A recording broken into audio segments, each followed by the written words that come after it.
अमेरिकी राष्ट्रपति Donald Trump ने 19 सितंबर को H-1B वीजा पर एक बड़ी घोषणा की। ट्रंप ने ऐलान कर दिया कि H-1B वीजा के लिए सालाना $1,00,000 की एप्लीकेशन फी देनी होगी। अभी के हिसाब से इसे इंडियन करेंसी में कन्वर्ट करें तो लगभग 88 लाख रुपए। लाजिम है कि सरकारी नीति में कुछ बदलाव हुआ है तो राजनीति होनी तय है, खासकर भारत जैसे देश के लिए जहां पर एक बड़ा वर्ग है जो इस वीजा का फायदा उठाता रहा है। इसके जरिए यूएस में नौकरी करते रहे हैं लोग।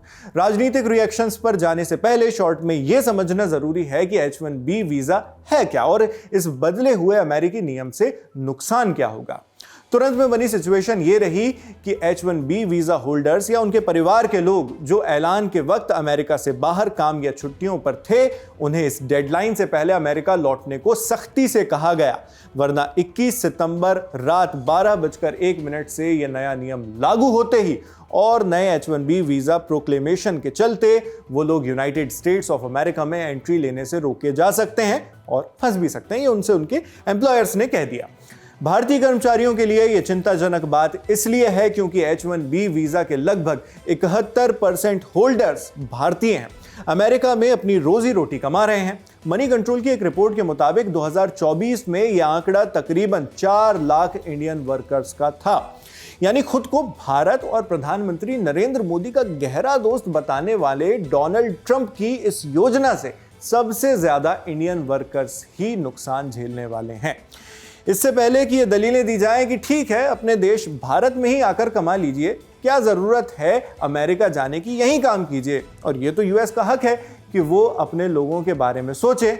इन दलीलों से पहले ये जान लें कि इकोनॉमिक्स में एक कॉन्सेप्ट होता है रेमिटेंस। इसका मतलब होता है वो पैसा जो विदेश में कमाई कर रहे कर्मचारी या कारोबारी अपने देश वापस इंडिया भेजते हैं अपनी फैमिली या अपने करीबियों के पास। जो करेंसी वो विदेश से इंडिया भेजते हैं उसे ही कहते हैं रेमिटेंस। सरकार की बैलेंस शीट में इसे पॉजिटिव मार्क किया जाता है। क्रूड शब्दों में कहें तो कमाई की तरह माना जाता है और इससे विदेशी करेंसी भी इंडिया में आती है। खासतौर पर यूएस से आता है तो यूएस डॉलर आता है, जिससे इंडिया का ग्लोबल ट्रेड में एक फॉरेन रिजर्व बढ़ जाता है, उसमें मजबूती मिलती है। पूरी दुनिया में इंडिया का रेमिटेंस सबसे ज्यादा रहता है।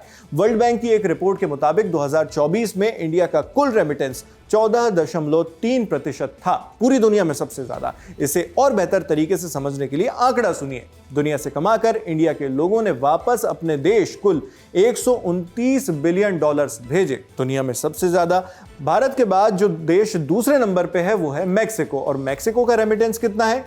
$68 बिलियन, यानी भारत से लगभग आधा है।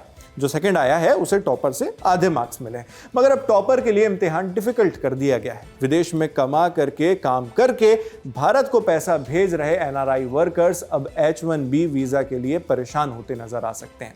आप खुद सोचिए, जो अमेरिकी कंपनियां सस्ते वर्कफोर्स के लिए भारतीय नागरिकों को हायर करती रही हैं, क्या वो साल के 88 लाख सिर्फ उनके वीजा की एप्लीकेशन फी के लिए चुकाएंगी?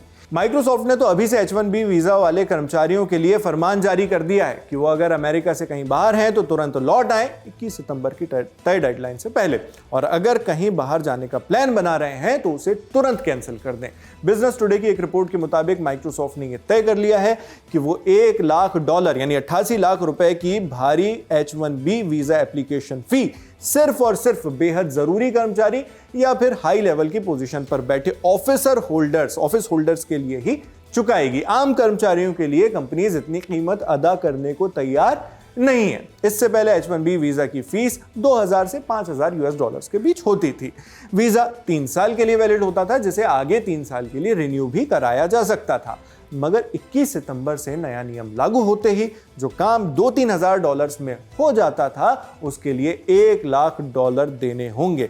अब आप इसके मायने और इसका असर अच्छी तरह समझ चुके हैं। 19 सितंबर को यह ऐलान करने से 11 ही दिन पहले यूएस के राष्ट्रपति डोनाल्ड ट्रंप ने मीडिया से कहा था कि वो रशिया पर सेकेंडरी सैंक्शंस लगाने के लिए तैयार हैं, और डोनाल्ड ट्रंप पहले ये भी कह चुके हैं कि उनके लिए रशिया पर निशाना साधना मतलब इंडिया पर कड़ाई करना। पहले भारत पर 25% ट्रंप टैरिफ के बाद एडिशनल 25% टैरिफ लगाने की वजह भी उन्होंने यही बताई थी कि वो इसके जरिए रशिया को टारगेट कर रहे हैं।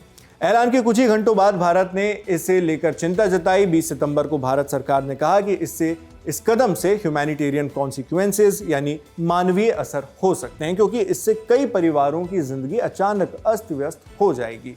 इसके साथ ही भारत के विदेश मंत्रालय ने उम्मीद जताई कि अमेरिका इन मुश्किलों का कोई समाधान निकालेगा। विदेश मंत्रालय के प्रवक्ता रणधीर जायसवाल ने कहा, सरकार ने H-1B वीजा प्रोग्राम पर लगाए जाने वाले नए प्रतिबंधों से जुड़ी रिपोर्ट्स देखी हैं। इस कदम के पूरे असर की स्टडी की जा रही है। उन्होंने आगे कहा, भारत और अमेरिका दोनों देशों की इंडस्ट्री इनोवेशन और क्रिएटिविटी से जुड़ी है। उम्मीद की जाती है कि दोनों मिलकर आगे की दिशा तय करने पर चर्चा करेंगे। विदेश मंत्रालय के प्रवक्ता याद दिलाते हैं कि स्किल्ड टैलेंट की आवाजाही और आपसी एक्सचेंज ने अमेरिका और भारत दोनों में टेक्नोलॉजी, इनोवेशन, आर्थिक विकास, कंपटीशन और कामयाबी में जबरदस्त योगदान दिया है। इसके बाद विदेश मंत्रालय ने साफ कहा, इस फैसले से परिवारों की जिंदगी में गंभीर बाधा आ सकती है, जिसका मानवीय असर पड़ेगा। सरकार को उम्मीद है कि अमेरिकी प्रशासन इन समस्याओं को सही तरीके से एड्रेस करेगा। यानी साफ है कि भारत सरकार ने H-1B वीजा पर अमेरिकी सरकार के फैसले को लेकर विचार विमर्श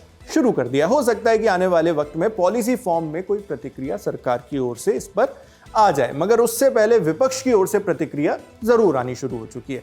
लोकसभा के नेता विपक्ष राहुल गांधी ने 20 सितंबर की दोपहर करीब 1 बजे अपने ऑफिशियल एक्स हैंडल पर एक पोस्ट की। इसमें उन्होंने H-1B वीजा पर आई एक न्यूज रिपोर्ट शेयर की।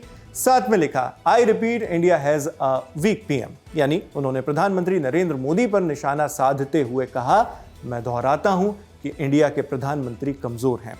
इसके साथ उन्होंने 2017 की भी अपनी एक पुरानी पोस्ट मेंशन की। उसमें भी उन्होंने यही बात लिखी थी। इसी तरह एक पुरानी न्यूज रिपोर्ट की फोटो डालते हुए लिखी थी।